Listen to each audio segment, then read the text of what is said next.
What's up? My name is Mike, multimedia designer. This is episode 3. So welcome back or welcome.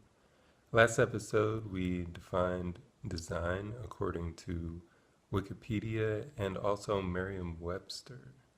So, this episode, we're going to get further or dig deeper into this concept and definition of design. And we're also going to look at taking ideas to finished products. So last week we said that design is essentially taking an idea, creating some sort of documentation for that idea of how the final product is going to look or function, and having that documentation lead the way until that idea is turned into a final product. So even though we now have a definition and we know exactly what design is or how it's labeled, in a general sense, that definition for design is sort of vague. Design applies to many things. Design applies to many different fields. So all these different industries that utilize design and the design process, they all have a different way of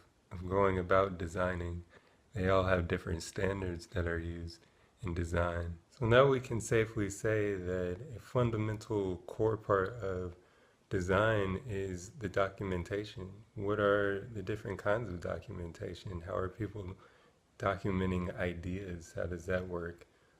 Is there a process to that? Of course there is. And that's part of what makes each industry different, because each industry goes about documenting those ideas to pass along the pipeline or the workflow in a unique way that may be more efficient towards creating t-shirts versus creating a building or creating a final product. So that about does it for this one. Next episode, we'll delve into the specific type of documents, some of them anyway, that are used to capture these ideas and designs and bring them to life. Until then, cheers.